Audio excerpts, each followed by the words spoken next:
স্বামী সৌদি প্রবাসী, সেখানে 6 মাসের চুক্তিতে এক নারীকে বিয়ে করে আবার 6 মাস পর তালাকও দেয়। এটা কি জায়েজ? জুতা পরে জানাজার নামাজ পড়া যাবে কিনা?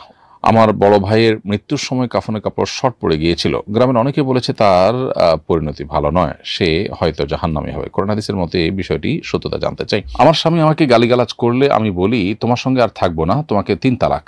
এই বলে আমি আমাদের বাড়িতে চলে এসেছি। আমাদের সম্পর্ক কি চিরবিচ্ছিন্ন হয়ে গেছে?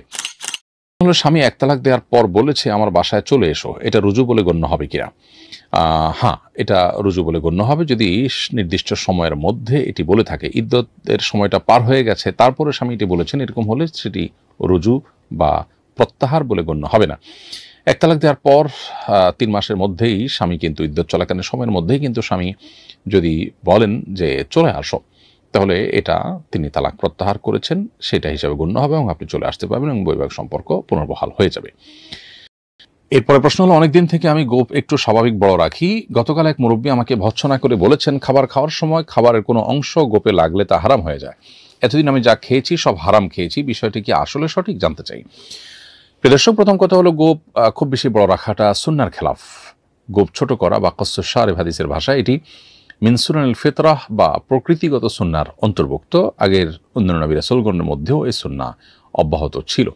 খুবই গুরুত্বপূর্ণ একটি সুন্নাহ। এই জন্য গোপ বড় রাখা উচিত নয়, গোপ ছোট করতে হবে। গোপ ছোট করা, কেচি ইত্যাদি দিয়ে বা ট্রিমার ইত্যাদি দিয়ে গোপ ছোট করা, এটাই হলো সুন্নাহ এবং সেই সুন্নাহ সবসময় মেনে চলা উচিত আপনার। সেটি হলো প্রথম কথা। দ্বিতীয় কথা হলো যে যদি গোপ বড় হওয়ার কারণে খাবার বা পানীয় খেতে বা পান করতে গেলে লেগে যায়, তাহলে সেটি হারাম হওয়ার কথা যেটা তিনি বলেছেন এটা সঠিক বলেননি।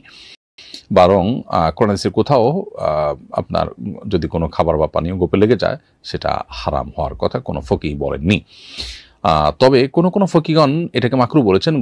গোপ যদি খেতে বা পান করতে গেলে যদি গোপে লেগে যায় তাহলে এটাকে মাকরু বলেছেন কোনো ফকিগণ, অন্যরা এটাকে মাকরুও বলেননি এবং সেই মতটি অধিকতর শক্তিশালী মনে হয়। তবে হ্যাঁ, এটি অস্বাস্থ্যকর এবং সন্দেহাতীতভাবে আমাদের এটি অ্যাভয়েড করা উচিত নিজের সুস্থতার প্রয়োজনে এবং অরুচিকর বটে বিধায় সেটি ভিন্ন বিষয়।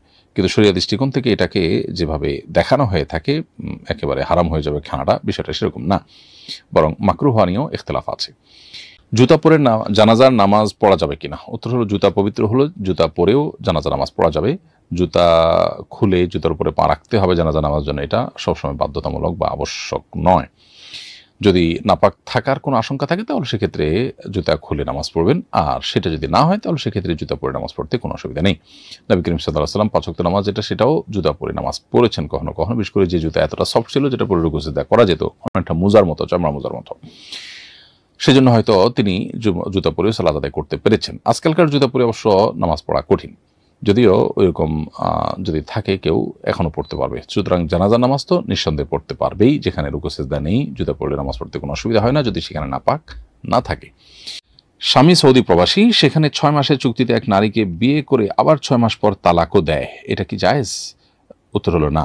চুক্তিভিত্তিক বিয়ে শরিয়া দৃষ্টিকোণ থেকে জায়েজ নয়, এটি হারাম এবং এ ধরনের নাজায়েজ কাজ করার জন্য তিনি গুনাহগার। আল্লাহর কাছে তার উচিত তওবায়ে নাসুহা করে ফিরে আসা। মাইয়াতের কাফনের কাপড় কম বেশি হলে কি তার পরিণতি ভালো না এমন কিছু বোঝায়? আমার বড় ভাইয়ের মৃত্যুর সময় কাফনের কাপড় শর্ট পড়ে গিয়েছিল। গ্রামের অনেকে বলেছে তার পরিণতি ভালো নয়, সে হয়তো জাহান্নামী হবে। কোরআন হাদিসের মতে এই বিষয়টি সত্যতা জানতে চাই। খুবই গর্হিত এবং কুসংস্কারাচ্ছন্ন একটি বিশ্বাস। মাইয়াতের কাপড় কম হওয়া বা বেশি হওয়ার সাথে তার জান্নাতি জাহান্নামী হওয়ার কিংবা ভালো বা খারাপ লক্ষণ হওয়ার কোনো সম্পর্ক নেই। এই বিষয়টি আমাদের বিশ্বাসও যদি করে কেউ তাহলে সেটাও তার জন্য বিশ্বাসের জন্য ক্ষতিকর। বরং মানুষের ভালো মন্দ নির্ভর করে মানুষের আমলের উপরে। বিধায় কেউ ভালো আমল করেছে, এমন হতে পারে তার কপালে কাফনের কাপড়ই জোটে নেই, তো তার কারণে তিনি যে বদামল হয়ে গেছেন ব্যাপারটি সেরকম না। রিনিয়া আল এয়ার এডি থেকে আপনি লিখেছেন, আমি শুনেছি মেয়েদের আতর পারফিউম ব্যবহার করা উচিত নয়। আমার হাজব্যান্ড আমাকে সুগন্ধি ব্যবহার করতে পারেন, আমি কি আতর ব্যবহার করতে পারবো? উত্তর হলো, বাসায় থাকাকালীন সময়ে স্বামীকে স্বামীর জন্য, স্বামীর মনোরঞ্জনের জন্য, স্বামীর ভালো লাগার জন্য আতর ব্যবহার করলেন, সেটা ঠিক আছে। আপনি আতর ব্যবহার করে সেই সুগন্ধি নিয়ে বাহিরে যদি যান সেটা নিষিদ্ধ, অন্য পুরুষ আকৃষ্ট হবে সেজন্য। সেক্ষেত্রে সেরকম যদি না হয় ঘরের ভিতরে আপনি ব্যবহার করেন তাতে অসুবিধা নেই। এরপর প্রশ্ন হলো, আমি কুমারী মেয়ে, বাবা মা আমার অনিচ্ছা সত্ত্বেও জোর করে একজন বয়স্ক বিবাহিত ছেলের সঙ্গে বিয়ে দিয়েছেন। আমি মন থেকে কবুল বলিনি, পরিবারের জবরদস্তিমূলক কবুল বলেছি, এতে কি আমার বিয়ে হয়েছে?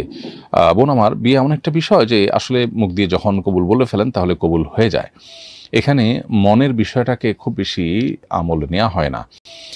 যদি মনের বিষয়কে আমল নেওয়া হয় তাহলে সেক্ষেত্রে সমাজ বিশৃঙ্খল হবে এবং যে কোনো সময় যে কেউ বলবে আমি মন থেকে বলিনি, এবং সে মিথ্যা কথা বলেও সম্পর্ক ছিন্ন করতে পারবে। এই পথ বন্ধ করাটা গুরুত্বপূর্ণ একটা সামাজিক স্থিতিশীলতার জন্য। আরও নানা কারণে সালাতুন জিদ্দুহুন্না জিদ্দুন হাজলুহুন্না জিদ্দুন, নবী সাল্লাল্লাহু আলাইহি ওয়াসাল্লাম বলেছেন, তিনটি বিষয় সিরিয়াসলি করলে যা হবে, দুষ্টুমি করে করলেও তা হবে। অতএব মন থেকে না বললেও আপনি যেহেতু কবুল বলেছেন, বিয়ে হয়ে গেছে। কিন্তু আপনি এখন আদালতের দ্বারস্থ হতে পারেন এবং আপনার এই বিবাহ যদি প্রয়োজন হয় ভাঙার, তাহলে সেটিতে আপনি যেতে পারেন, না হলে আল্লাহর ফয়সালার উপর আপনি সন্তুষ্ট থেকে সবর করে দিনাতিপাত করতে পারেন। পুরো পরিস্থিতিটা কোনো দক্ষ আলেমের সাথে দেখা করে কথা বলে খুলে বললে তারপরে আপনার করণীয় আপনি নির্ধারণ করতে পারবেন। আকিকার গোশত কি ধনীরা খেতে পারবে? উত্তর হলো হ্যাঁ, আকিকার গোশত অনেকটা কোরবানি গোশতের মতো, বিধায় ধনী গরিব সবাই খেতে পারবেন, এতে কোনো অসুবিধা হবে না। আমার স্বামী আমাকে গালিগালাজ করলে আমি বলি তোমার সঙ্গে আর থাকবো না, তোমাকে 3 তালাক। এই বলে আমি আমাদের বাড়িতে চলে এসেছি। আমাদের সম্পর্ক কি চিরবিচ্ছিন্ন হয়ে গেছে? কোনো স্ত্রী যদি স্বামীকে বলে তোমাকে 3 তালাক, তাতে তালাক হয় না, তালাক পতিত হয় স্ত্রী নিজের প্রতি নিজে তালাক গ্রহণ করলে, সেটাও অর্পিত তালাকের পাওয়ার থাকলে তখন। অতএব আপনার এই কথায় তালাক পতিত হয়নি।